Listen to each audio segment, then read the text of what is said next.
Hello everybody, this is Fabio from Daily Esports, and welcome to the premiere of David vs. Goliath, where we feature two very strong heroes inside of Dota 2. The first will be the Faceless Void, being played by Universe, against one of the most well-renowned players in the Dota 2 scene today, Dendi, who will be played by the Invoker.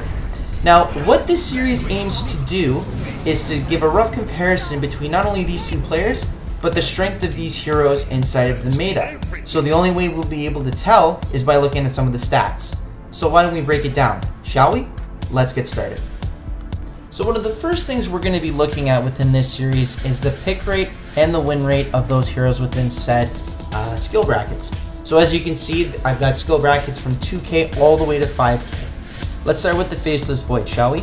So when we look at Faceless Void being played at the 2K level, his pick rate is only a measly 11.54%, but has a decent win rate of 47.98%, showing that Faceless Void is probably a pretty decently easy hero to play. However, as soon as we jump up to the 5K bracket, his pick rate jumps enormously to 27.74%, and likewise his win rate will also increase to 52.82%.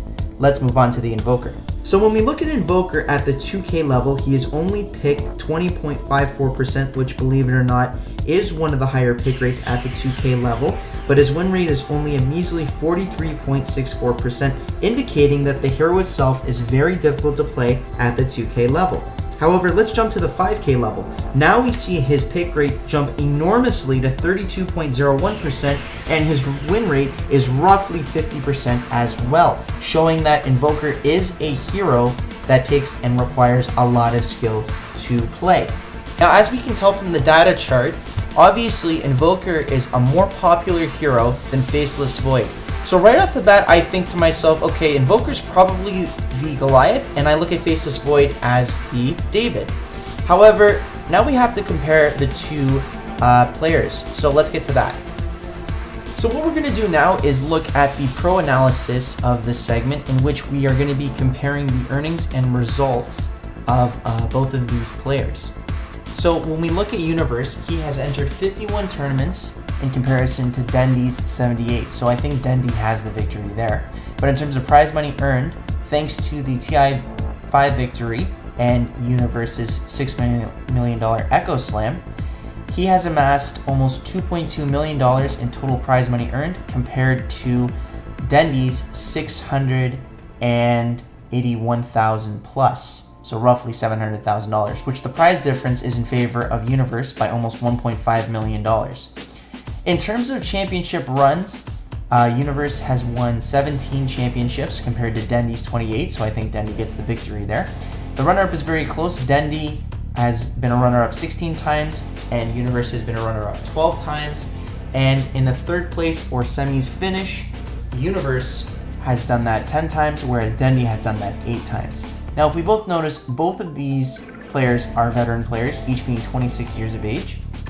And in the placement of the same tournament, that has happened about 21 out of 108 times, with a rate of 19.44%. So they meet about 19.44% in a match or within a tournament. All right, well, it's come down to this. Now we have to crown a champion.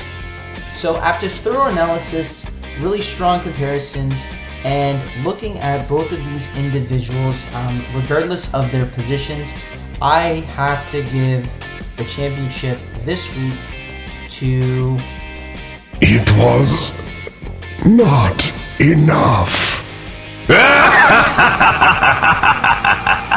David, which would be Universe. So David actually beats Goliath this week. I do have to apologize in advance to Dendi. I think he was relatively close, and I give the man a lot of credit. I have a lot of respect for Dendi, but I just think overall, Universe has a lot more to offer as a player, and I wish him and Dendi the best of luck going into TI6. It's going to be an amazing tournament. Guys, thank you so much for watching this. Make sure to subscribe to Daily Esports, and if you really like the David vs. Goliath series, I'm going to be bringing one out every single week. So make sure you tune in, and make sure you check out some of our other videos. That's it for now. Thanks so much for coming by. This is Fabio from Daily Esports, signing off. Oh, and by the way, I forgot to mention, you should like our Twitter, Instagram, Reddit, Facebook, everything Daily Esports, because, you know, that's why you came here. You came here to check us out. And, yeah, I think you should just kind of like everything, really. Like, all the social media. I think, look at all those beautiful things. Yeah, so, anyways, that's why I came back to say I almost forgot something. Thanks again, guys, for checking out the channel. As always, like I said, be sure to subscribe. Ta-ta for now.